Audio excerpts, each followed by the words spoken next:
नमस्कार, मी संस्कृती आणि आपण पाहत आहात नवा मराठा। तर पाहूयात अहिल्यानगर जिल्ह्यातील महत्त्वाच्या घडामोडी। राज्य सरकार नागरिकांसाठी नवनवीन योजना राबवत असते। अशातच राज्य सरकारने बांधकाम कामगारांच्या नोंदणीसाठी एक ऑनलाईन पोर्टल सुरू केले आहे। मात्र ते पोर्टल कित्येक दिवसांपासून बंद असल्याने महाराष्ट्र राज्य बांधकाम कामगार संघटना आक्रमक झाली आहे। अशातच आता मुंबई उच्च न्यायालयाच्या आदेशाप्रमाणे आणि संघटनांच्या वेळोवेळी केलेल्या पाठपुराव्यानंतर देखील बांधकाम कामगारांच्या नोंदणीसाठी ऑनलाईन पोर्टल पूर्ववत सुरू होत नसल्याने महाराष्ट्र राज्य बांधकाम कामगार संघटना कृती समितीच्या वतीने येत्या 21 जानेवारी पासून मुंबई येथे आझाद मैदानात बेमुदत उपोषण करण्याचा इशारा दिला आहे। त्यामुळे आता 21 जानेवारी पर्यंत हे पोर्टल सुरू न झाल्यास आझाद मैदानात उपोषण करणार असल्याचे कृती समितीचे निमंत्रक शंकर पुजारी, सहनिमंत्रक सागर तायडे आणि विनीता बाळेकुंद्रे यांनी सांगितलं आहे। राज्यात विधानसभा निवडणुकीनंतर भाजप हा सर्वात मोठा पक्ष असल्याचे सिद्ध झाले आहे। अशातच आता अहिल्यानगर शहरातील पदाधिकाऱ्यांनी संपूर्ण शहर भाजपमय करण्याचा निश्चय केला आहे।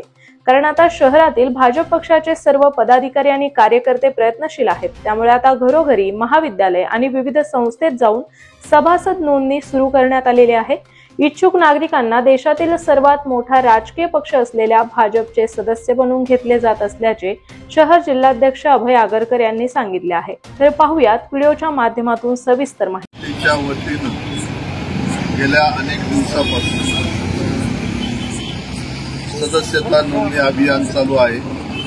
आम्ही प्रत्येक ठिकाणी जाऊन हे अभियान चालू ठेवलेले, वेगवेगळ्या कॉलेजेसवर गेलेलो आहे, वेगवेगळ्या संस्थांमध्ये गेलेलो आहे। परंतु आज आमचे प्रदेशाध्यक्ष आदरणीय बावनकुळे साहेब आणि त्याचप्रमाणे आमचे नेते देवेंद्रजी फडणवीस यांच्या मार्गदर्शनाखाली आम्ही आज घर घर चलो अभियान चालू केलेलं आहे आणि त्या वेगवेगळ्या घरामध्ये, वेगवेगळ्या दुकानांमध्ये, वेगवेगळ्या मोहल्ल्यांमध्ये जाऊन आम्ही भारतीय जनता पार्टीचे सदस्य आम्ही अनेक व्यक्तींना, अनेक वृद्ध असू, विद्यार्थी असू, कोणी असू, जो कोणी आपल्या भारतीय जनता पार्टीचा सदस्य होण्यास इच्छुक असेल त्याला आम्ही आज त्यांना सदस्य करून घेतलेला आहे आणि अनेक लोक त्यासाठी इच्छुक आहे। भारतीय जनता पार्टी ही देशातील अग्रगण्य अशा प्रकारची मोठी पार्टी आहे,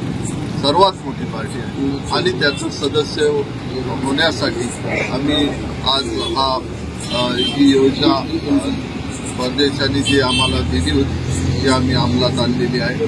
अनेक घरांमध्ये आम्ही गेलो, अनेक दुकानांमध्ये गेलो, अनेक वेगवेगळ्या ठिकाणी आम्ही गेलो आणि आम्ही सदस्य करून घेतलेले आहे आणि लोकांमध्ये चांगल्या प्रकारचा प्रतिसाद भारतीय जनता पार्टीचा सदस्य होण्यासाठी आम्हाला मिळत आहे। धन्यवाद। सदस्य हे आम्ही करणार आहोत, त्या आदेशाची अंमलबजावणी आमचे आदरणीय शहर जिल्हाध्यक्ष अभय आगरकर साहेब यांच्या नेतृत्वात आणि प्रभाग 15 मध्ये आज घरोघरी जाऊन त्या सदस्य अभियान राबवतो। आज प्रभाग क्रमांक 15 मध्ये स्टेशन रोड परिसरामध्ये भारतीय जनता पार्टीची घर घर सदस्य नोंदणी अभियानची सुरुवात आज मल्हार चौकातून करण्यात आलेली आहे। प्रत्येक ठिकाणी म्हणजे लोकांचं जो प्रतिसाद आहे सदस्य नोंदणी खूप चांगला आहे। प्रत्येकाने आपण सदस्य होण्यासाठी ही इच्छा व्यक्त केली, ती बघून आम्हाला आनंद वाटला आहे। आम्ही सामान्य लोक कसं भारतीय जनता पार्टीचे सभासद होतील यासाठी आम्ही सर्वांनी प्रयत्न केलेला आहे आणि एक चांगला प्रतिसाद आम्हाला मिळाल्याबद्दल मी सर्वांचं म्हणून धन्यवाद देतो। थांबतो। जय महाराष्ट्र। बँक मित्रांच्या प्रश्नांच्या सोडवणुकीसंदर्भात एक महत्त्वाची बातमी आहे। कोरोना महामारीच्या काळात अविरत बँकिंग सेवा देण्यात किसान कल्याण, गरीब कल्याण योजनेखाली सरकारी मदत गरीब जनतेपर्यंत पोहोचवण्यात महत्त्वाची भूमिका घेतलेल्या बँक मित्रांच्या प्रश्नांची त्वरित सोडवणूक करण्याच्या मागणीचे निवेदन महाराष्ट्र स्टेट बँक मित्र असोसिएशनच्या वतीने स्टेट लेव्हल बँकर्स कमिटीला देण्यात आले आहे। याशिवाय कंत्राटी पद्धती, कमी करण्यात आलेले कमिशन आणि वेळेवर मिळत नसलेल्या कमिशनच्या प्रश्नासंदर्भात मुख्य सचिव, महाराष्ट्र राज्य रिझर्व्ह बँक, नाबार्ड, राज्य सरकारचे सहकार खाते जे राज्य सरकारच्या वतीने स्टेट लेव्हल बँकर्सशी समन्वयाचे काम करते यांचे लक्ष वेधण्यात आले असल्याची माहिती असोसिएशनचे अध्यक्ष देविदास तुळजापूरकर आणि सचिव दीपक पाटील यांनी दिली आहे। अहिल्यानगर शहरातील भाविकांसाठी आनंदमय बातमी आहे। नवी पेठ येथील श्री रामलल्ला मंदिरास वर्षपूर्ती झाल्याने श्री राम मंदिरात श्रीराम भक्त हनुमान सत्संग मंडळ ट्रस्ट वतीने विविध धार्मिक कार्यक्रमांचे आयोजन करण्यात आले होते। या निमित्त मंदिरास फुलांची आकर्षक सजावट तसेच आकर्षक विद्युत रोषणाई देखील करण्यात आली होती। याशिवाय 5 दिवसापासून रोज वेगवेगळे धार्मिक कार्यक्रम करण्यात आले। या कार्यक्रमांची सांगता सामूहिक शंखनादाने करण्यात आली। तसेच या शंखनादाने आणि घंटानादाने संपूर्ण परिसरात प्रसन्न वातावरण तयार झाले होते। तसेच यावेळी अनेक भजन श्रीरामाचे अनेक धार्मिक भजन सादर करण्यात आले। यात शंखनाद आणि घंटानाद आणि भजन संध्या या कार्यक्रमाला मोठ्या संख्येने नागरिक उपस्थित होते। अहिल्यानगर शहरात विविध महापुरुष आणि राष्ट्रपुरुषांचे सुमारे 25 पुतळे आहेत। या पुतळ्यांच्या माध्यमातून त्यांच्या कार्याची प्रेरणा समाजाला मिळते। या पुतळ्यांच्या परिसरात आणि पुतळ्यांची नियमित स्वच्छता होणे आवश्यक आहे।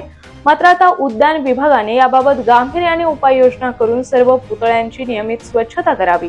तसेच परिसरातही दैनंदिन साफसफाई होईल याची दक्षता घ्यावी असे आदेश महानगरपालिका आयुक्त तथा प्रशासक यशवंत डांगे यांनी दिले। तर अशाच माहितीपूर्ण बातम्यांसाठी आजच चॅनलला सबस्क्राईब नक्की करा।